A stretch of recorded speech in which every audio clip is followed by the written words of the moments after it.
The air was thick, heavy with the metallic tang of acetylene, stale oil, and the ever-present, faint smell of fear that seemed to cling to everything in the German Democratic Republic. Outside, the November chill was a physical presence, wrapping the squat, concrete shed in a cloak of silent, hostile darkness. Inside, the only sounds were the soft, precise zzz of a file against aluminum and the labored, shallow breathing of one man. Kurt Scholler, 38, a welder by trade, looked nothing like a budding aircraft designer. His hands, though, told a different story. They were calloused, scarred, and moved with a practiced, almost surgical grace across the lattice framework of tubing resting on two old, oil-soaked sawhorses. Sweat beaded on his brow, catching the meager, yellow light cast by a single bare bulb dangling precariously from the ceiling. He was wearing an old, patched worker's tunic, the VEB, Volkseigener logo barely visible under years of grime, and thick, leather work gloves that he'd modified to give his fingers maximum dexterity. Every muscle in his body was coiled, not from strain, but from the unbearable tension of the silence. Silence meant safety. Silence meant the Stasi hadn't found the shed, hadn't heard the faintest metallic clang, hadn't seen the fleeting reflection of the work light from the crack under the main door. He paused, holding a section of salvaged duralumin tubing, pulled painstakingly from a scrapyard disguised as material for a farm repair project, up to the light. It needed one final, hair-thin shave to fit flush into the specially modified, friction-welded joint he'd just finished. This piece, no bigger than a man's forearm, was critical. It was part of the main longerons, the primary structural support that would bear the combined weight of himself, his wife Elka, 36, and their two children, Anya, 10, and Peter, 6. The weight of an entire family's future rested on this single, anonymous piece of scrap. He looked over at the far corner. There, under a sheet of heavy, moldering canvas, was the engine.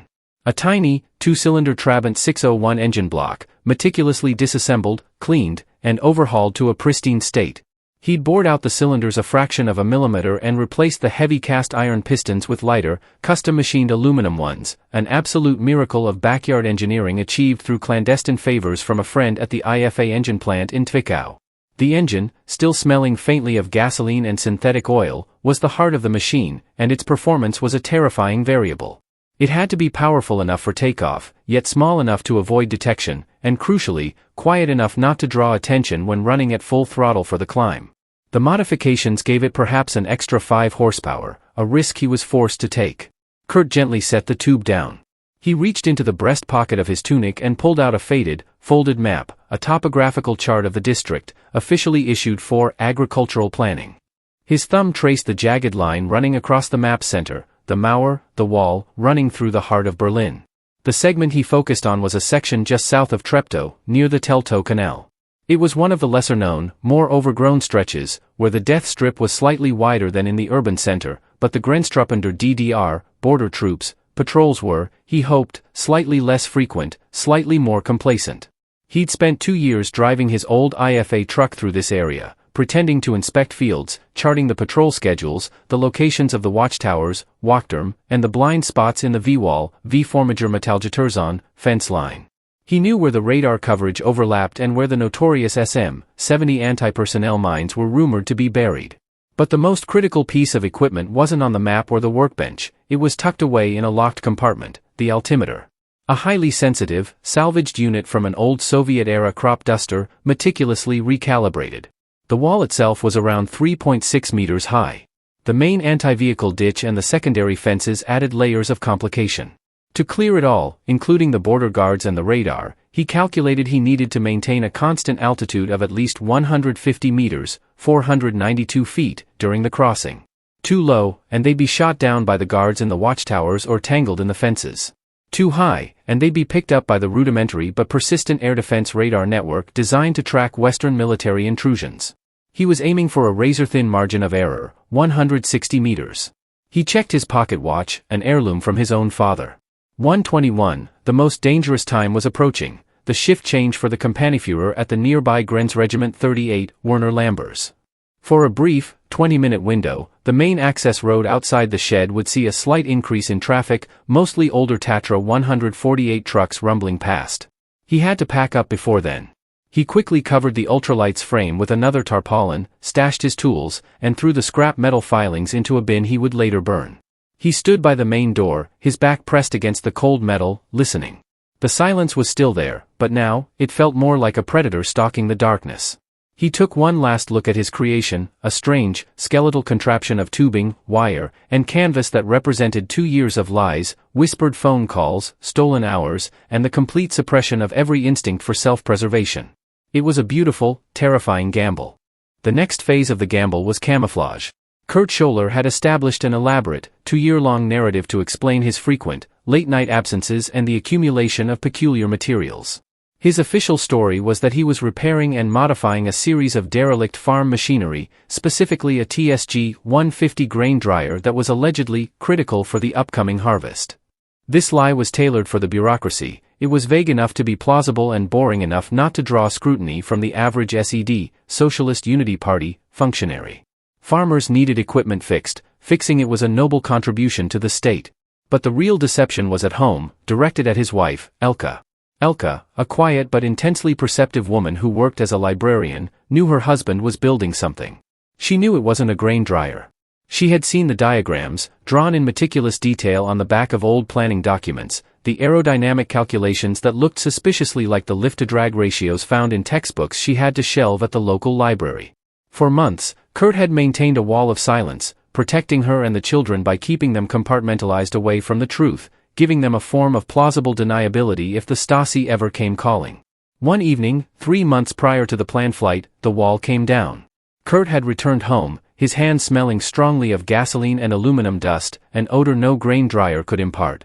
He found Elke in the kitchen, preparing meager rations of wurst and cabbage for supper. "It's not a dryer, is it, Kurt?" she asked, her voice flat, not accusatory. Kurt froze. He set his briefcase down, the lock clicking loudly in the otherwise silent apartment. He looked at the window, reflexively checking the heavy curtains, drawing them tighter against the potential scrutiny of neighbors or, worse, the official eyes. "No," he admitted, his own voice barely a rasp. He walked to the kitchen table, his immense fatigue suddenly weighing on him. "It's a plane, Elke. An ultralight. I'm building a way out." Elke didn't scream, didn't cry, or fall into hysterics, the very reactions he had dreaded. Instead, she slowly lowered the knife she was holding, her gaze fixed on him with a steady, terrible intensity. "A way out? Across the wall? Kurt, have you gone mad? They have radar. They have soldiers. They have everything. They have what they think they have," he countered, leaning close, his voice dropping to a conspiratorial whisper. "But they don't have this. They don't have scrap metal and faith." He then showed her the diagrams.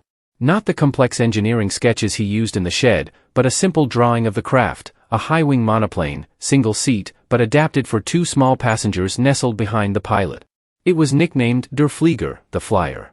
He explained the principles, the low radar cross-section of the mixed material construction, mostly aluminum tubing and Dacron sailcloth, the low flight profile to hide below the established radar horizon, and the specific timing he had worked out.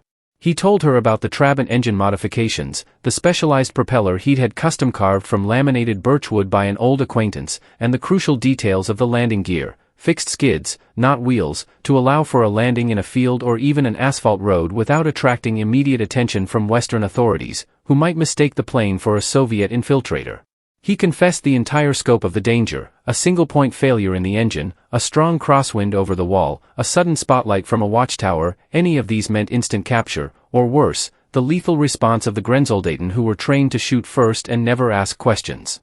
The official order, the Schießbefehl, was still in effect, even if officially denied: prevent border violations by all means necessary. Elke listened, absorbing every terrifying detail. When he finished, the only noise was the low, persistent ticking of the old Soviet-made clock on the wall.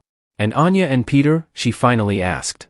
"They will be strapped in, secured," Kurt said, trying to inject confidence into his shaking voice. "They'll think it's a game, a special late-night car ride. They won't know the truth until we're on the other side. They cannot know. If they know, they'll show it. At school. To their friends." He was asking her to participate in the ultimate lie to their children, one that could either save their lives or cost them everything. He was asking her to place absolute trust not in the state, or in a system, but in scrap metal and his own exhausted ingenuity. Elke looked at her husband, seeing not the tired welder, but the determined man who had secretly waged a 2-year war against a heavily fortified state. She looked at the diagrams of the fragile flying machine, a ghost built from nothing. She finally nodded once, a gesture that contained 2 years of held-back tears and a future of unimaginable risk. "I will help you, "Kurt," she said simply. "But if we do this, we do it together. I want to know the flight plan. I want to know the procedure. I want no more secrets about that." She pointed toward the shed, not needing to name it. "If we are going to crash, we will crash knowing why." The agreement marked a terrifying new partnership. Elka became his meticulous record keeper, monitoring local weather reports broadcast over the Western radio she secretly listened to, tracking the subtle shifts in the winds aloft, wind in Derhohi. She took over the children's nighttime routine completely, ensuring they were calm and well-rested on the nights Kurt was away, preparing them subconsciously for a sudden, late-night journey. Their apartment became a hive of necessary deceit, a small island of terrifying purpose surrounded by the suffocating conformity of the GDR. The clock was ticking, and the November cold was deepening, signaling that the window for stable flight weather was rapidly closing. The weeks following Elka's commitment were marked by a frantic, quiet acceleration in the shed. The sheer logistical nightmare of assembling a wing structure over 10 meters wide inside a small, poorly lit agricultural shed had begun. This phase was the riskiest. Welding metal produced noise and, more damningly, smoke. The acetylene torch's hiss could carry surprisingly far on a still night, and the smell of burnt flux was highly distinctive. Kurt minimized the use of the torch, relying instead on high-strength, aerospace-grade adhesive he had procured from a black market source in Prague, hidden inside a shipment of machine lubricants. The ultralight's wings were constructed with ribs fashioned from carefully bent and reinforced aluminum conduit, salvaged from the roof structure of an old factory. The covering was the Dacron sailcloth, a material chosen for its immense strength-to-weight ratio and its surprising resistance to radar. This material, officially destined for sailboats on the Muggle Sea, was the most difficult item to smuggle. Elka had devised the ingenious solution. She cut the material into smaller, manageable sections, which she then told neighbors she was using to make drapes for their apartment and her own winter clothing repairs. She would bring the sections to the shed, where Kurt would meticulously sew them back together using a heavy-duty, treadle-powered sewing machine he'd salvaged and hidden under a workbench. The sewing was slow, laborious, and required the utmost precision to ensure the airfoil shape was perfect. Their lives depended on the lift these thin wings could generate. The construction culminated in the arrival of the propeller. This was the single most beautiful and terrifying component of the entire project. Made of laminated birchwood, its two blades were carved with a flawless aerodynamic twist, polished to a deep, mahogany sheen. It was a masterpiece handcrafted by an elderly, retired aircraft mechanic named Herr Klaus, who had worked on Junkers planes during the war and now lived a quiet, anonymous life near Potsdam. Klaus had been Kurt's first and only real confidant outside the family. He knew the truth. When Klaus handed the propeller over, wrapped in burlap and placed inside a wooden crate marked Vintage Garden Tools, his only comment was a single, grim instruction: treat it like glass, Kurt. It's the only thing that will pull you across the barbed wire. Kurt spent an entire night mounting the propeller to the engine shaft. It wasn't a simple bolt-on job. He had to construct a reduction drive, a belt and pulley system, to slow the high RPM of the screaming Trabant engine down to the optimal, powerful, and, hopefully, quieter rotation speed for the large propeller. The engine needed to run at about 5,000 revolutions per minute, but the propeller should only turn at 2,000 revolutions per minute for maximum efficiency. The reduction drive used heavy-duty industrial timing belts Kurt had purchased legally, claiming they were for the large fans in the imaginary grain dryer. The assembly required absolute stillness, precision torquing, and alignment that was accurate to within a fraction of a millimeter. Misalignment meant catastrophic vibration, which would rip the engine mounts apart mid-flight. At 3 o'clock, with the assembly complete, Kurt needed to conduct the first and only full-power ground test. This was the point of no return. The test itself carried a high risk of discovery. He had to know if the engine could sustain the required output, if the propeller would hold, and crucially, how loud the machine truly was. He positioned the ultralight, still just a skeleton and a power plant, deep inside the shed. He secured the tail skid with heavy chains anchored to concrete posts. Elka was on watch outside, positioned near the derelict Wartburg car he used as transport, her heart pounding a desperate rhythm against her ribs. She was holding a cheap, handheld transistor radio playing loud, crackling Western pop music, a futile attempt to mask any noise. Kurt climbed into the rudimentary cockpit, checked the fuel line, a simple plastic tube from a lawnmower, and primed the carburetor. He pulled the starter cord, a thick length of nylon rope attached to the propeller hub, once, twice, 3 times. On the 4th pull, the engine caught. It didn't roar. It didn't scream. It started with a shocking, deep, powerful thrum, a throaty, sustained vibration that seemed to shake the very dust from the shed rafters.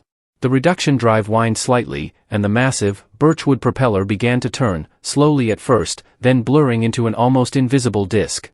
The air immediately thickened with the distinct, sweet smell of high-octane aviation fuel he'd secretly mixed with the lower-grade DDR gasoline. Kurt advanced the throttle. The noise level rose sharply, but because of the massive propeller and the specialized muffler he'd welded onto the Trabant exhaust, it was a low-frequency thrumming, not the high-pitched shriek of a small engine. Low-frequency sound travels differently, it tends to be absorbed by obstacles rather than echoing across open fields. It sounded powerful, but surprisingly muffled. He held it at full throttle for exactly 90 seconds. The vibration was immense, rattling his teeth and blurring his vision, but the engine held steady. The altimeter, uselessly hooked up to the engine bay for testing, vibrated wildly. He cut the power. The silence that followed was deafening, punctuated only by the pinging and ticking of the cooling metal. Kurt remained slumped in the cockpit, exhausted, ecstatic, and sick with the realization of what he had just created. He had a machine that could fly. But he had also just broadcast a massive, audible signal into the night. He stumbled out and rushed to the door. Elka was already there, her face white, her eyes wide with terror and relief. "Did anyone hear?" he whispered, desperate. Elka shook her head, clutching the cheap radio like a lifeline. "I saw lights," she rasped. A NVA truck went past on the main road. But it didn't slow. I think the wind took the sound away. Or maybe they just thought it was some old diesel generator failing." The risk was immense, but the data was good. The Flieger was ready. There was no more testing to be done. The next time the engine ran, it would be for the escape. The ground test had confirmed the engine's power but also crystallized the urgency. They had successfully defied detection once, but the odds of a second successful test, or even being able to hold the craft in the shed much longer, were negligible. The escape had to happen within the next 72 hours, before the local Abschnittsbevelmachtigter, area representative, made his monthly, routine inspection of the farm cooperative facilities. Kurt and Elka set the date, November 21, 1988. The meteorology dictated the choice. Western radio forecasts, carefully transcribed by Elka, predicted a narrow window of stable, high pressure and low surface wind speeds, crucial for a successful takeoff and landing, coupled with a high, thin layer of cloud cover that would offer minimal visibility from the ground but would not obscure Kurt's ground reference points entirely. The evening of the 21st began like any other, which was perhaps the greatest deception of all. At 1800 hours, Kurt arrived home from his shift at the VEB factory, greasy and tired, playing the role of the dutiful East German laborer. Anya, their 10-year-old daughter, was struggling with a mathematics problem involving 5-year plan quotas. 6-year-old Peter was quietly building a magnificent, albeit dilapidated, castle out of old wooden blocks. The apartment smelled of the thin, watery soup Elka had managed to stretch with potatoes and lentils. Elka's preparation was masterful in its simplicity. She told the children they were going on a special, very long car trip to visit an estranged aunt in Leipzig, a journey they knew required secrecy from their neighbors who might report the travel plans to the authorities. She dressed them in their warmest, most neutral clothing, heavy wool sweaters and dark trousers, and packed 2 small, identical cloth sacks. These sacks contained only the essentials, their identity documents, a few cherished photos, a loaf of stale bread, and a small, worn wooden toy for each child. No suitcases, no bright colors, nothing that would draw the eye of a border guard or snag on a tree branch.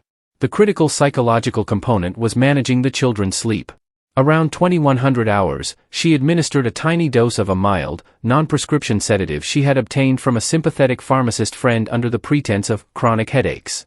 It was just enough to make them deeply drowsy, ensuring they would sleep through the loud, terrifying takeoff phase and the subsequent flight, reducing their risk of panic or, worse, screaming, which could be instantly fatal. By 22:30, Anya and Peter were fast asleep in the back seat of Kurt's old, battered IFA W50 truck. The truck, ostensibly loaded with spare parts, actually the disassembled wings and fuselage, was the only way to transport the plane undetected. Kurt had rigged the truck bed with a false floor and heavily tarpaulined everything. The drive from their apartment to the shed, a distance of barely 8 kilometers, was the most nerve-wracking segment of the night. Every street lamp was a spotlight, every distant siren an alarm. At one intersection, a patrol car belonging to the Volkspolizei, VOPA, a boxy Lada, pulled up alongside them at a stop sign. Kurt felt his entire body seize up. The VOPO driver, a bored-looking young man with a thick mustache, glanced across, noticed the truck's official VEB license plate, and then looked away, preoccupied with lighting a cigarette. They were invisible because they were expected. A state truck carrying state goods was not a priority target. They arrived at the shed at 23:15. The air was cold, still, and perfectly quiet. The moon, a crescent barely visible through the high cloud cover, offered just enough ambient light to work by. The next hour and a half was a silent, frantic ballet of assembly. Kurt and Elka worked without speaking, their actions choreographed by months of planning. The children remained unconscious in the truck cab, oblivious to the monumental danger unfolding meters away. They dragged the long, fragile wing sections out, attaching them to the fuselage with the specialized quick-release pin assemblies Kurt had engineered. They stretched the Dacron skin taut, fastening it with the hundreds of small, reinforced snap buttons that ran along the trailing edges. The final piece was the fuel. Kurt poured the last of his meticulously hoarded aviation mixture, a rich, highly volatile blend he had obtained through his friend Klaus, into the small, custom-made aluminum fuel tank mounted directly above the main wing spar. He had calculated the minimum fuel required, 12 liters. This was just enough for an 8-minute run at full power, enough to climb, cross the wall, and find a landing spot in the west. There was no reserve. The weight saved by minimizing the fuel load was considered a necessary safety margin for the climb rate. At 1 o'clock, November 22nd, the Flieger stood complete, resting on its skids on the dirt runway Kurt had secretly cleared behind the shed, a 150-meter strip carved between two abandoned fields. It was an impossibly fragile silhouette against the gray sky, a testament to human desperation powered by an engine meant for a small commuter car. Elka opened the truck door, gently roused the children, and helped them into the tiny space behind the pilot's seat. They were still deeply groggy. "Mama, are we flying to Auntie's?" Peter mumbled, his voice thick with sleep. "Yes, my darling," Elka whispered, strapping him tightly into the harness, tucking the small wooden dog into his hand. "A special, fast flight. You have to be very, very quiet now. It's a secret, remember?" Anya, slightly older, was more perceptive, even through the haze of the sedative. She looked at the vast black canvas of the sky and then at the rickety wings. "Is it far, Papa?" she asked softly. Kurt knelt down, his face inches from hers, his eyes reflecting the deep terror and hope of the moment. "No, Anya," he said, touching her cheek. "It is the shortest journey of our lives. But it is the most important. Close your eyes, my girl. I will wake you when the air smells new." Kurt then climbed into the pilot's seat. Elka strapped herself in behind him, her arms wrapping around his torso, a silent bond of terror and commitment. She was carrying the map and the compass. Kurt checked the altimeter. 0. He reached for the choke. The entire structure felt like it was humming, vibrating with the sheer weight of what they were about to attempt. November 22, 1988. 1:25 local time. Abandoned field near Schonfeld, East Germany. The time was perfect. The air was frigid, dense, and still, providing the maximum possible lift for the minimal wingspan. Kurt pulled the choke, set the throttle to a low idle, and looked back at Elka. Her face was a pale mask of concentration. He nodded once. She squeezed his arm in response, her fingernails pressing hard through his thick tunic. The children were silent, huddled together behind them, their small bodies limp against the harnesses. Kurt reached for the starter cord, a thick, braided nylon rope attached to the propeller hub, and pulled. Not with a desperate yank, but a smooth, practiced heave. The engine caught instantly. The two-cylinder Trabant block, now singing an illegal, powerful tune, erupted with the deep, throaty brum that had terrified them during the ground test. It was immediately loud, shattering the perfect stillness of the East German night. The massive wooden propeller began to turn, kicking up a rooster tail of cold, dry earth behind the skids. Kurt waited only 5 seconds, checking the oil pressure gauge he had installed, a scavenged Soviet unit from an old tractor, which immediately shot up to the green range. There was no time for warm-up. He pushed the throttle lever forward, gradually but firmly. The brum escalated into a sustained, deafening roar, a sound that felt less like an engine and more like the beating heart of their desperation. The ultralight, carrying 4 human beings and 12 liters of volatile fuel, began to trundle forward down the rough, prepared dirt strip. The fixed skids made the ride impossibly bumpy, shaking the fragile airframe violently. Kurt gripped the yoke, his knuckles white, fighting the rudder pedals to keep the nose pointed dead center between the 2 rows of overgrown weeds he designated as his runway markers. Acceleration was agonizingly slow. The weight was immense. The 4 of them, pilot, navigator, and 2 small, sleeping passengers, represented nearly 250 kilograms of mass, almost the limit of what the small wing and modified engine could handle. Every meter of the runway was critical. Kurt held the throttle wide open, feeling the engine strain, working at the very edge of its tolerance. 100 meters passed. They were barely moving faster than a quick sprint. Kurt was mentally counting the landmarks: the old, rusted plow at 120 meters, the deep rut at 140 meters. If he didn't reach flying speed, approximately 45 kilometers per hour, before the end of the strip, they would crash into the low copse of trees at the field's edge, a fatal accident before they had even truly begun. At 150 meters, the plow blurred past. They were picking up speed now, the controls starting to feel lighter, more responsive. The Dacron skin, taut against the aluminum ribs, began to bite into the cold air. Kurt watched the airspeed indicator, another small, illegal gauge, creep up, 30 kilometers per hour. 38 kilometers per hour? At 42 kilometers per hour, the moment came. Kurt pulled the yoke back, smoothly and decisively.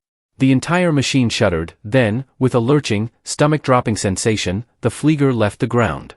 It was not a graceful, soaring ascent. It was a desperate, barely controlled hop. The ground disappeared beneath them by only a meter or two. They were struggling in ground effect, the cushion of air trapped beneath the wings. Kurt pushed the nose down slightly to build more speed, fighting the instinct to climb immediately. Speed meant control, altitude could wait. The engine, now fully off the ground, seemed to find a new rhythm, the sound reverberating back up from the earth. They cleared the low trees at the end of the runway by less than a meter. Altitude, Elka shouted over the engine noise, pointing ahead into the blackness. The altimeter was still barely registering, perhaps 15 meters. Climbing. Kurt yelled back, his voice hoarse. He eased the yoke back again, establishing the shallowest climb angle possible while maintaining the critical minimum airspeed. Every movement was a terrifying risk. If he stalled now, they would drop like a stone into the dark fields of East Germany. Their course was set, 270 degrees magnetic, heading due west. Their target was the Teltow Canal segment of the Berlin Wall, approximately 15 kilometers away. As they rose, they entered the thin, high layer of cloud cover, and the ground disappeared entirely. They were flying blind, relying completely on the instruments. Kurt's focus narrowed to the three critical dials: airspeed, altimeter, and compass. Altimeter, 50 meters. The world outside was a swirling gray-black void. The air was smooth, confirming the low wind speed forecast. Altimeter, 100 meters. They were dangerously close to the lower limit of the border radar sweep, but they were still climbing. Suddenly, a brilliant, blinding light flashed off their left wing. Kurt gasped, momentarily blinded. It was a watchtower spotlight, searching the fields far below them, a beam of harsh, yellow light sweeping the ground where they had just been. The light passed beneath them and disappeared into the clouds. The guards had heard something, but they were searching the ground, not the sky. They were looking for trucks, for tunneling sounds, for fleeing people on foot. They were not looking for an ultralight aircraft made of scrap metal and canvas flying at 100 meters. Kurt eased the yoke slightly, correcting the course back to 270. He pushed the throttle an extra fraction of a millimeter. He needed the 160 meters, and he needed it now. The wall was only minutes away. The ascent continued, slow and arduous. The altimeter's needle crept past 120 meters, then 130. Every meter felt like a kilometer won in a desperate foot race. Kurt's eyes were burning from the cold night air rushing past his face, but he dared not look away from the instruments. They were the only reality now, the only source of truth in the absolute darkness. Elka leaned forward, her cheek pressed against his cold, hard shoulder, and shouted, "Course is stable. Compass holding 270. We should be crossing the A113 highway in 60 seconds. The A113, a main artery connecting Schonfeld to Berlin, was their final geographical landmark before the restricted border zone. The sight of it, even from the air, would be confirmation of their proximity to the Iron Curtain. The main threat now was not the visible Grenztruppen, border troops, but the invisible network of Soviet and East German electronic surveillance. The GDR utilized a complex but dated radar system, largely built around the Soviet P-series, e.g., P-15, and other gap-filler units designed to detect high-speed, high-altitude Western jet aircraft. The ultralight, however, was their blind spot. Kurt had factored in the radar horizon. By maintaining an altitude between 150 and 170 meters, they were exploiting the curvature of the Earth and the specific placement of the fixed-wing radar installations. They were flying too low for the main early warning network, which was angled upward to catch high-altitude targets. Crucially, the patchwork of older, ground-based systems designed for low-flying aircraft had a fundamental weakness. They struggled to distinguish a small, slow, predominantly non-metallic object, the Dacron wings, from ground clutter and electronic noise, especially when the aircraft's own noise signature was low frequency and muffled. At 145 meters, Kurt eased the throttle back slightly. The engine noise dropped a notch, a conscious, terrifying choice to prioritize stealth over the remaining altitude gain. He needed to settle the plane precisely at 160 meters before they reached the wall itself. Flying too high now risked detection by the secondary, slightly higher-angled radar systems deployed further into the city. "We're crossing the road now," Elka shouted, confirming the moment they felt a slight change in the air turbulence. Below them, a line of white lights, headlights of a truck, streaked past. They were over the A113. The wall was less than 2 minutes away. Kurt scanned the dark horizon ahead. In the distance, through a momentary break in the clouds, he saw it, a faint, low-lying band of light on the ground, not the bright, uniform streetlights of the east, but a more scattered, diffuse glow. That was the reflected light pollution of West Berlin. He was flying straight for the seam between two worlds. As they flew, the silence from the children behind them was profoundly unsettling. They were too quiet. Kurt glanced back quickly, confirming they were still securely harnessed and breathing. The sedative had worked, reducing them to inert cargo, insulating them from the terrible reality that was about to unfold. At 160 meters, the altimeter needle stabilized. Kurt held the yoke steady. The Flieger was cruising at its optimal escape speed, 55 kilometers per hour. They were essentially a quiet, slow-moving blip flying just above the tree line and just below the effective radar sweep. Suddenly, Elka pressed her face close to his ear, her voice shaking with forced control. "Visual contact. Look left, Kurt. Searchlights." Kurt turned his head sharply. To the north, perhaps 2 kilometers away, 3 colossal, white beams of light were crisscrossing the sky. This was the central, highly militarized stretch of the wall, likely near the Treptow region. They were illuminating the death strip with the intensity of an open-air stadium. He could see the faint outline of the concrete barrier, the Grenzfall, and the high, mesh fence of the inner wall. He instantly compensated, adjusting his course a degree or two south, angling toward the Teltow Canal segment he had studied. That area was known to rely more heavily on infrared sensors and acoustic monitoring rather than massive visible light arrays. He leaned forward, trying to peer into the void directly below. He knew the wall ran here along the canal bank. Below them, the complex, layered barrier of the East German state was passing directly underneath the fragile, canvas wings. The structure of the wall was comprised of several deadly layers. The inner metal fence, 3 meters high. The signals-on, tripwire fence, designed to activate alarms and floodlights. The control strip, death strip, raked perfectly smooth to show footprints. The concrete anti-vehicle ditch. The 3.6-meter-tall concrete Hinterlandmauer, rearland wall, the visible barrier known worldwide. Kurt felt a momentary, dizzying sensation of vertigo. He was flying over the absolute, physical symbol of Cold War division in a machine made of birchwood and good intentions.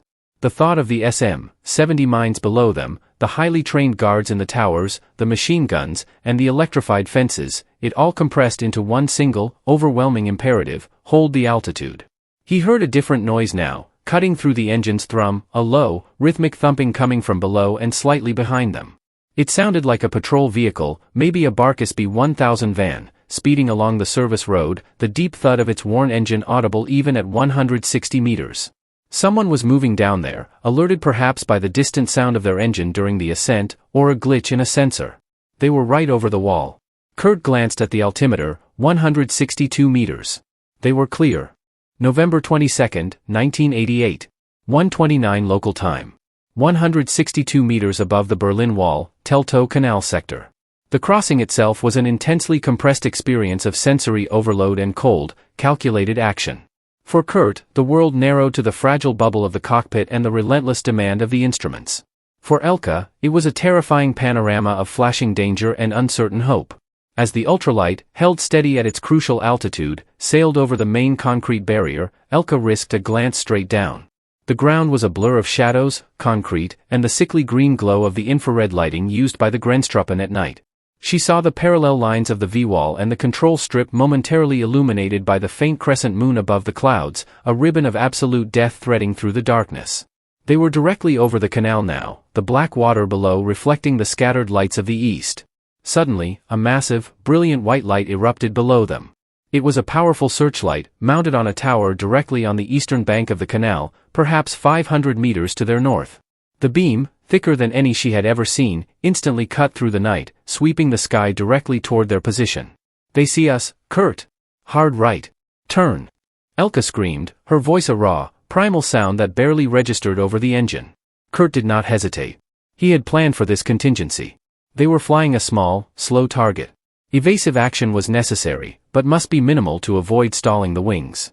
He applied gentle right rudder and banked the aircraft just enough, a shallow, 5-degree bank, to change their heading to 280 degrees magnetic.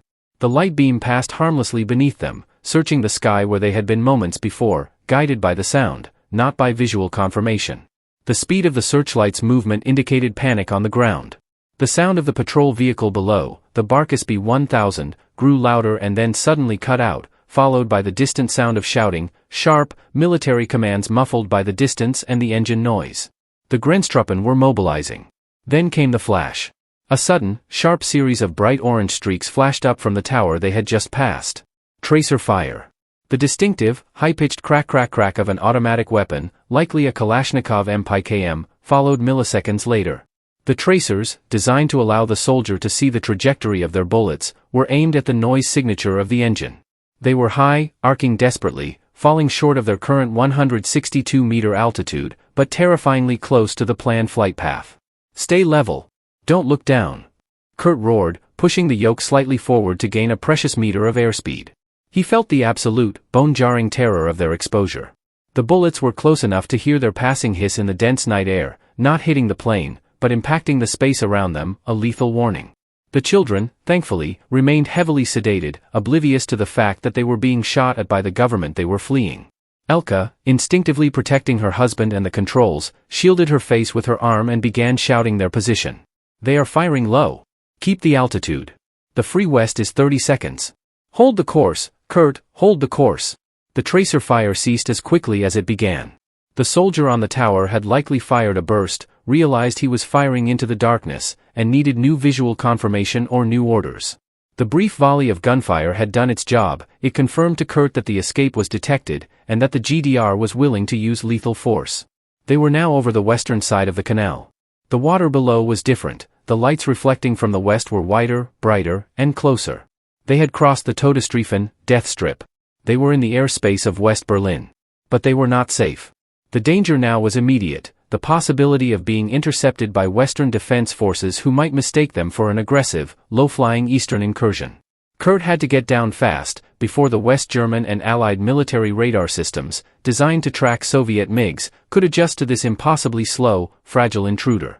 He eased the throttle back sharply. The sudden decrease in engine noise was immense, replaced by the rush of cold air over the wings. The engine settled into a low, controlled hum. Descending, Kurt announced, easing the nose down into a shallow glide. He aimed for the closest, largest patch of darkness he could see ahead, what he hoped was a park or a large field near the Brits district. He needed ground contact now. Their entire flight time over the border zone had been less than 3 minutes. The altimeter showed 150 meters, then 100 meters. Look for lights, Kurt. Streetlights, anything to judge the speed. Elka urged. Kurt squinted into the gloom.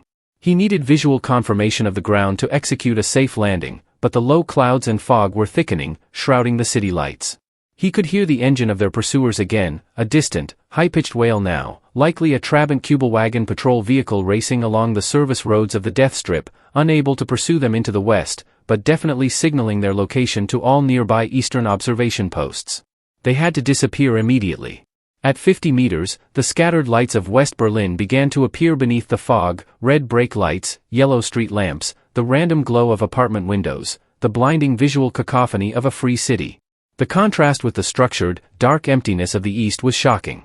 November 22, 1988. 1:31 local time. Above Brits district, West Berlin. The sudden, visual confirmation of the west was almost as disorienting as the darkness had been. The density of light on the ground, the sheer, unbridled illumination of a capitalist city that didn't fear what lurked in the shadows, was overwhelming. It felt like flying over a vast, glittering, unfamiliar sea. Kurt fought the temptation to stare. The landing was the most complex and dangerous part of the flight. The ultralight had no landing lights, no flaps, and rudimentary skids instead of wheels. He was relying entirely on ambient light and his instincts to land safely in terrain he had only ever seen on an outdated, grainy street map secretly bought on a brief, supervised trip to Budapest years ago. He was gliding rapidly now, the engine throttled back to a low, barely running idle to conserve the few remaining drops of fuel and, more importantly, to minimize the noise that would instantly alert West German authorities, or the Allied sector forces, to their arrival. The silence in the cockpit was now dominated by the furious rush of wind past the wings and the rhythmic shush-shush-shush of the wooden propeller freewheeling against the air. Altimeter, 40 meters. I need a spot, Elka. Large, dark patch. Nothing high, Kurt murmured, his voice tight, his eyes darting frantically across the illuminated haze below. Elka, peering over his shoulder, pointed ahead and slightly right, toward a vast, dark expanse that looked promisingly open. There. Park. I see trees, but it looks like a large field, Kurt. Past the blue lights. The blue lights were the distinctive, high-mast lamps illuminating a large parking lot or possibly a sports field. Kurt pushed the yoke forward slightly, trading a little altitude for speed to reach the field. 30 meters. He could now start to discern ground details, the geometric patterns of streets, the rectangular shapes of buildings, the sudden, jagged outline of a tall advertising mast or a radio antenna, a deadly obstacle in the dark. Then, disaster almost struck. Just as they passed over a low-lying building, the engine, which had been idling reliably, coughed violently. Once. Twice. Then, the humming sound vanished completely. The fuel was exhausted. Total silence descended, broken only by the wind. The Flieger was now an unpowered glider. Fuel out? Kurt yelled, his stomach dropping. This was simultaneously terrifying and a relief. It meant total silence, but it also meant he had only one chance to land. There would be no second pass, no power correction. Altimeter, 25 meters.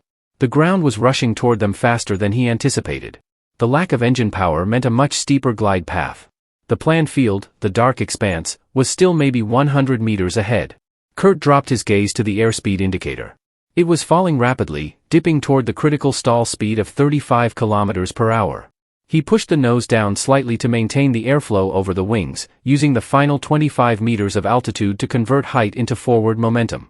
They skimmed over the rooftops of a residential block, the sound of the wind screaming over the thin canopy material. He could see washing lines, flower boxes, and the faint, curtained light from windows passing frighteningly close beneath the skids. He pulled back hard on the yoke, flaring the aircraft instinctively, a desperate, last-second maneuver to exchange the remaining airspeed for a sudden burst of lift, slowing their descent just before impact. Swoosh! The landing was not a gentle touchdown. It was a violent, chaotic crunch of metal against hard earth. The skids hit the grass field, throwing up a spray of mud and debris. The fragile aluminum airframe protested with a horrible grinding, tearing noise. The plane skidded rapidly, yawing violently to the left as one skid dug into the soft turf. Kurt was thrown forward against his harness. Elka slammed into the seat behind him, the impact stolen by his body. The world spun, and then, with a final, desperate jerk, the Flieger slammed to a stop. Absolute silence. The only sounds were the heavy, ragged breathing of Kurt and Elka and the distant, normal urban noises of West Berlin, a dog barking, a car horn, the faint sound of a distant ambulance siren. They had stopped. They had survived. Kurt slumped forward against the yoke, his hands still gripping the controls. He was breathing in great, shuddering gulps of the cold, free air. Elka, he rasped, his voice raw. Are you hurt? No, she managed, her voice shaking but firm. Just, winded. The children? Kurt twisted around, adrenaline still blinding him to the pain in his shoulder. Anya and Peter were still secured in their harnesses, completely oblivious, still deeply asleep. The mild sedative had been their shield. The plane's momentum had been absorbed by the skids and the crumpling nose section, but the passenger area was intact. Kurt fumbled with the clasp of his harness and pushed himself out of the cockpit. He stepped onto the wet, soft grass of the field. The air smelled of grass, diesel exhaust from the distant streets, and something he hadn't smelled in years, safety. He sank to his knees, burying his face in his hands. But the danger was not past. They were a crashed plane, an anomaly in the heart of West Berlin. They had mere minutes before the noise of the crash, the silence of the engine, or the desperate alarm raised by the East German Grenztruppen alerted the West. They had to disappear. They were standing in a field in West Berlin, but they were still under the shadow of the wall. November 22, 1988. 1:35 local time. A damp sports field in Britz, West Berlin. Kurt dragged himself to his feet, the adrenaline surging back, replacing the wave of exhausted relief. The cold ground under his thin leather boots was soft, rich West German soil, but it felt as treacherous as the death strip. The wreckage of the Flieger was behind him, a crumpled, heartbreaking mess of aluminum tubing, torn Dacron, and the two-cylinder engine wrenched violently from its mounts. The right wing was twisted and folded, the propeller snapped off, lying in two distinct pieces on the grass like a broken promise. It was completely, irretrievably finished. "Elka! Get the children out. We move now," Kurt commanded, his voice a harsh whisper, laced with the residual fear of the shots fired minutes earlier. The instinct of 2 years of secrecy and survival was to vanish, to dissolve into the anonymity of the city before anyone could notice the wreckage. Elka, moving with surprising speed and efficiency, was already unbuckling Peter's and Anya's harnesses. They were still deeply drowsy, confused but compliant. Peter whimpered once, rubbing his eyes against the cold air. Anya, clutching her wooden toy, looked up at her father, her eyes wide with bewilderment. "Papa, what happened to the car?" she asked, her voice small. "No car, Mouse," Kurt whispered, hoisting Peter onto his hip. Peter was heavy, but Kurt ignored the strain. "A very fast ride. We're safe now. But we have to walk a little way. Quietly. It's a game." Elka grabbed the 2 cloth sacks containing their documents and essentials. She looked briefly at the plane, her eyes burning with an intense mixture of grief for the lost effort and gratitude for its successful sacrifice. "The documents, Kurt," she urged. "We need to scatter the evidence." Kurt, knowing the Stasi was meticulous in tracking even the most minor border violations, quickly snatched the remaining maps and navigational aids, the compass and the altimeter, from the cockpit. He shoved them deep into his pocket, his plan being to discard them one by one in public trash bins, far away from the crash site. He then wrenched a small piece of the distinctive Trabant engine block, the serial number plate, off the main body. He needed to make identification of the machine as difficult as possible if West Berlin police found it first. They started moving away from the wreckage, walking fast and low, aiming for the tree line that bordered the sports field. The air was cold, damp, and smelled strongly of the nearby, working urban environment, car exhaust, late-night cooking, and the fresh scent of pine. They had covered barely 50 meters when the first signs of the outside world responding to the disturbance appeared. A window opened in a nearby apartment building, about 150 meters away, and a muffled shout echoed across the field. Was Wardas? What was that? A crash? The voice was elderly, male, and confused. Kurt froze. They were exposed. They were a family of 4, looking terrified and dirty, fleeing a crumpled, homemade aircraft in the middle of the night. This was not the stealthy entry he had hoped for. "Keep walking, Elka. Don't look back. Don't run," he instructed, his voice low and urgent. Running would confirm their guilt and panic. Walking slowly, like lost late-night strollers, was their only disguise. They reached the perimeter fence of the sports field and quickly scaled the low chain-link barrier. They were now on a small, dimly lit side street. The street looked perfectly ordinary, parked cars, tidy gardens, and the reassuring presence of a yellow West German street sign, Hanmannstrasse. The name meant nothing to them, but the lettering and the clean design meant everything. It was West. As they walked, Elka kept her hand tightly on Anya's shoulder, guiding the still drowsy girl. Kurt, burdened by Peter, focused on maintaining a normal pace. Suddenly, 2 figures rounded the corner ahead. They were young men in brightly colored tracksuits, carrying gym bags, evidently returning from a late-night sports session or a club. Kurt's entire body tensed, preparing for confrontation, for the automatic suspicion of authority figures. The young men glanced at the Scholler family, a dirty, oddly dressed man carrying a child, a pale woman, and a bewildered girl, and then kept walking, deep in conversation about a recent football match. They didn't stop.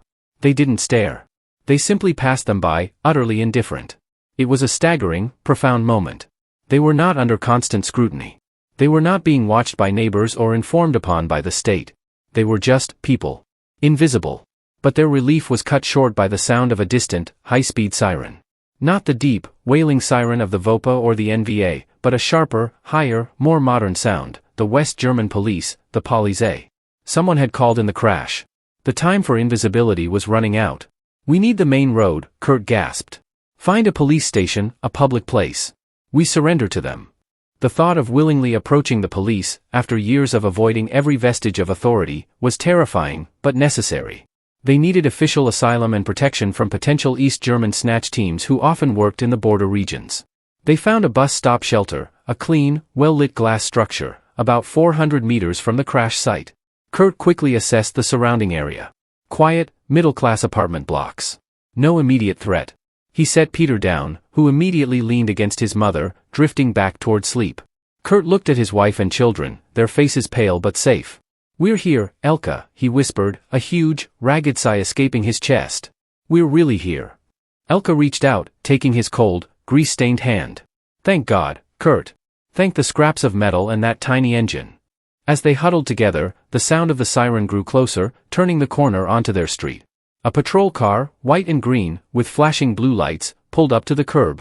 Two uniformed officers, wearing clean, professional uniforms and carrying no visible automatic weapons, emerged. Their faces were alert but calm. They looked exactly like the figures Kurt had studied in secret Western magazines, the face of a functioning, non-threatening state. November 22, 1988. 1:40 local time. Hermannstrasse, Brits, West Berlin. The two West Berlin Polizeibeamte, Officer Klaus Hoffmann, 40, solid, experienced, and his junior partner, Officer René Becker, 24, nervous, fresh out of the academy, approached the family with caution. Their initial call had been vague, report of a loud crash, possibly a small aircraft, near the sports field. They were expecting a Western recreational glider that had lost power or perhaps an intoxicated pilot, not this tableau, a dirt-stained family of four huddled silently at a bus stop, emanating the unmistakable scent of fear and machine oil. Officer Hoffmann spoke first, his tone professional and measured, yet tinged with confusion. "Guten Abend. We received a report of an accident. Are you injured? Was there a plane crash here?" Kurt Scholler stepped forward, lifting his hand slightly in a gesture of surrender and exhaustion. The sight of the non-threatening West German uniform was almost enough to shatter his composure. He had to remind himself, these men are not the Stasi. We are not injured, Herr Offizier," Kurt said, his voice cracking from relief and cold. "The crash, it was our plane. My family and I. We have just arrived. From the east. We request immediate political asylum and protection." Hoffmann exchanged a brief, skeptical glance with Becker. The statement was unbelievable. From the east? People arrived via tunnels, swimming, or hot air balloons, occasionally, but a family arriving by private, small plane was unheard of, especially in the tightly controlled airspace over the wall. "Your plane?" Hoffmann pressed gently, trying to keep the scene calm. "Where is this plane, sir?" Kurt pointed back in the direction of the sports field. "It is there, officer. On the grass field. It is small. I built it myself. From scrap metal. It was powered by a Trabant engine." The officers stared. Becker almost laughed, but Hoffmann maintained his composure, recognizing the absolute, desperate sincerity in the man's eyes. A plane built from a Trabant engine, the official, sputtering symbol of the GDR, was a narrative too bizarre to be an immediate fabrication. "Please wait here, sir. Do not move," Hoffmann said, stepping back to Radio Central. His message was coded and careful, Zwei. Requesting immediate dispatch of air investigation and border liaison unit to Hermannstrasse, Brits. Possible border crossing incident, air approach. For persons, adult male claims fabrication of private, ultralight aircraft. Recommend extreme caution, potential for diplomatic response. Advise sector commands. While Hoffmann dealt with the unfolding bureaucratic crisis, Becker remained focused on the family.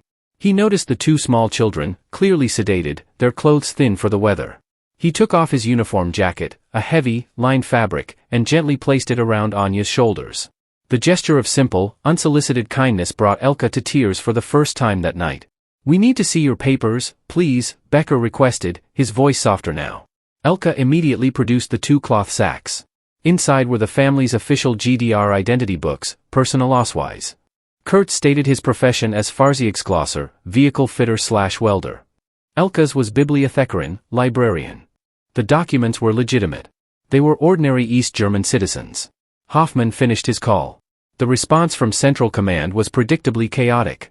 Western military authorities, British and American sectors, were already on high alert due to the brief, unexplained radar blip detected at extremely low altitude near the canal segment, coupled with the unusual Eastern radio chatter they had intercepted immediately after the crossing. "Sir, we need to take you to the station immediately," Hoffmann stated, holding open the back door of the patrol car. "For your safety and protection, and for the security of the sector. You are now officially under the protection of the Federal Republic of Germany." Kurt helped Elka and the children into the back seat. As the blue light spun and the patrol car pulled away from the quiet bus stop, Kurt looked out the window. The street was starting to buzz with activity. More police sirens were wailing in the distance, heading toward the crash site. Floodlights were being turned on in the distance, illuminating the field. The Flieger had been found. As the car drove deeper into the brightly lit, prosperous streets of West Berlin, the family's tension began to melt away, replaced by a profound, almost paralyzing sense of dislocation. They were free, but they were now in a world entirely new, utterly alien, and built upon the impossible gamble they had just won. They arrived at the police station, a modern, clean structure with bright fluorescent lighting.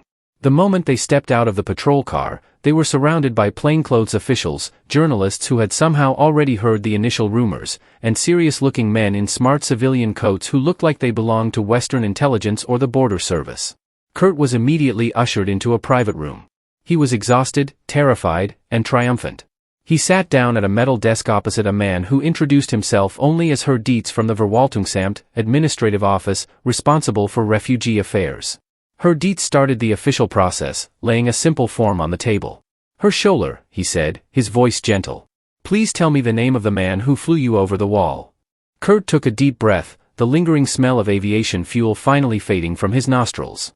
"The name of the pilot, Herr Dietz," he stated, his voice now strong and clear, "is Kurt Scholler."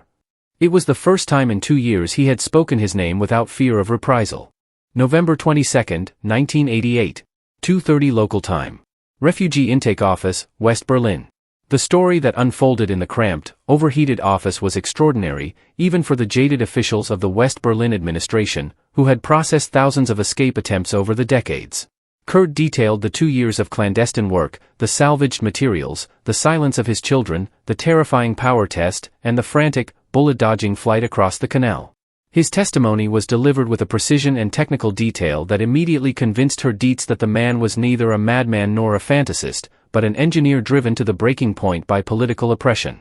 Meanwhile, the arrival of the Scholler family had triggered a small-scale emergency in the military and intelligence sectors of West Berlin. The low-altitude radar blip had been dismissed by American sector radar operators as an atmospheric anomaly until the German police report came through, confirming a crashed aircraft. By 3 o'clock, the sports field in Britz was secured by a joint team of West German Federal Police, BGS, and U.S. Army Military Police, MP. The wreckage of the Flieger was examined under intense, mobile floodlights. The sight of the crumpled machine, made of bicycle tubing, canvas, and a 2-cylinder Trabant engine, shocked the seasoned investigators. They were looking at a piece of folk art, a desperate engineering marvel, not a sophisticated military intrusion.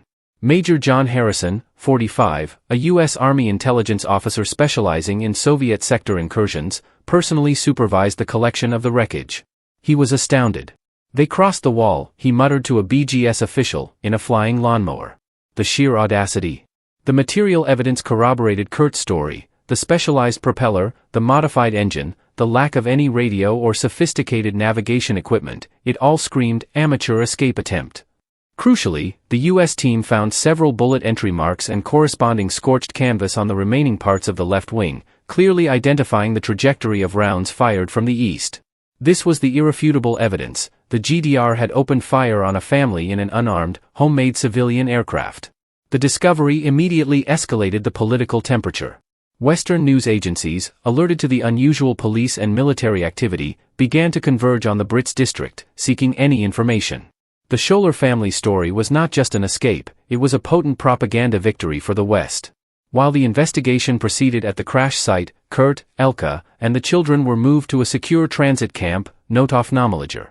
They were given medical attention, mostly for exhaustion, cold, and shock, clean clothes, and, most importantly, the first non-rationed, plentiful meal they had eaten in years.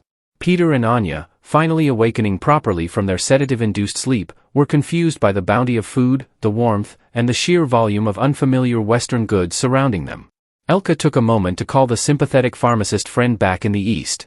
Using a highly secure line provided by the West German BND, intelligence service, to verify the friend's safety, she delivered a single, coded message: "The grain dryer is repaired."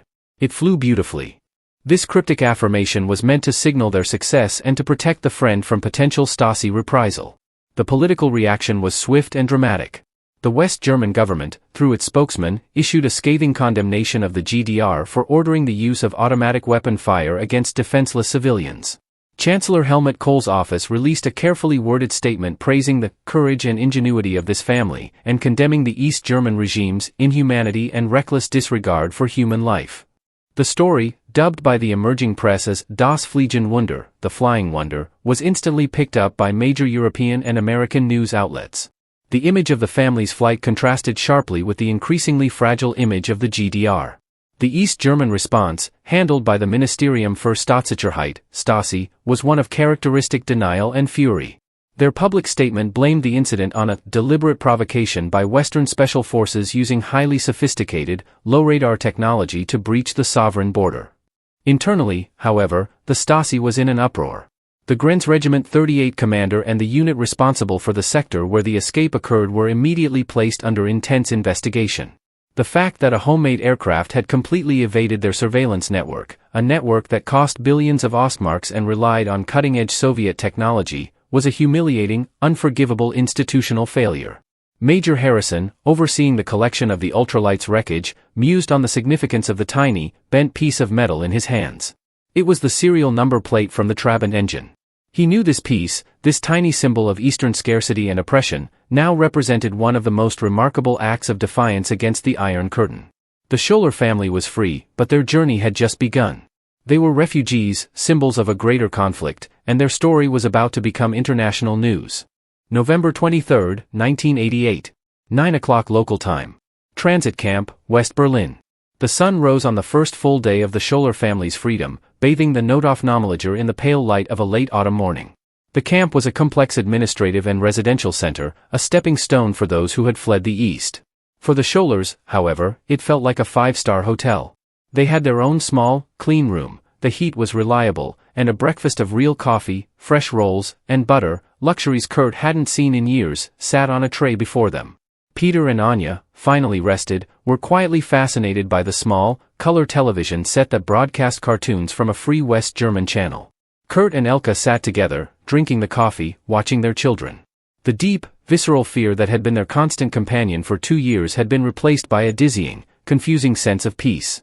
Later that morning, they met again with Herr Dietz, accompanied now by a West German legal counsel specializing in asylum cases and a representative from the Diakonisches Werk, Protestant charity, ready to assist with their integration. "Your situation is unprecedented, Herr Scholler," the lawyer began. "Your escape is not just a personal victory, it is a significant political event.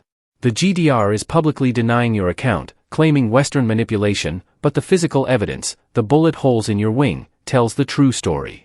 The lawyer explained the immediate future. They would be granted immediate official political asylum and provided temporary housing and financial support. More importantly, the West German government intended to use their story, and the recovered wreckage of the Flieger, to highlight the brutal absurdity of the wall to the international community. "The plane will be moved to a museum, Kurt," Herr Dietz informed him gently. "Not as wreckage, but as a monument. A symbol of freedom." Kurt was silent for a long moment, looking down at his scarred hands. He had built that machine in secret, out of desperation. Now, it would stand openly, a testament to his defiance, stripped of its function but imbued with a new, powerful meaning. He nodded. "It belongs to the free world now," he said. The children, shielded by the anonymity of the camp, were finally able to comprehend the magnitude of their journey. Anya, the 10-year-old, asked her mother, "Is this Leipzig, Mama? It smells different." Elke hugged her tightly. "No, my love. It is West Berlin. And the air smells like it should. It smells like us." The aftermath of the flight became a minor diplomatic incident. Western powers used the evidence to secure a rare, public rebuke of East German border policy at the United Nations. The GDR, reeling from the negative publicity, was forced to quietly issue internal directives demanding enhanced vigilance against low-altitude breaches and secretly upgraded some of the older radar equipment, a costly, futile effort to close a loophole that was already, effectively, closed by the impending collapse of the regime. The flight of the Flieger in late 1988 was one of the final, great escape stories from the GDR. It was a clear, unambiguous signal that the entire repressive apparatus of the state, the concrete, the mines, the automatic rifles, and the radar, could be defeated by one man's ingenuity, courage, and a tiny, overworked Trabant engine. The legacy of the Flying Wonder was not in its technology, which was crude, but in its narrative. It was the story of the father, the welder, who literally lifted his family out of oppression and into the freedom of the sky. It served as a final, powerful morale booster to those still trapped in the East and a source of quiet shame for the regime that built the prison. Less than 1 year later, on November 9, 1989, the Berlin Wall, the massive, physical embodiment of the conflict Kurt Scholler had defeated in miniature, collapsed, rendered obsolete not by an invasion, but by the will of its own people. Kurt Scholler and his family, settling into a new life in the West, would go on to witness the reunification of Germany. But they would always carry the memory of that terrifying, beautiful night when they flew, silent and low, over the most heavily guarded border on Earth, carried by the weight of scrap metal and the relentless promise of freedom. Their escape proved that even against an insurmountable concrete barrier, the simplest dream, the dream of a better life, could give you wings.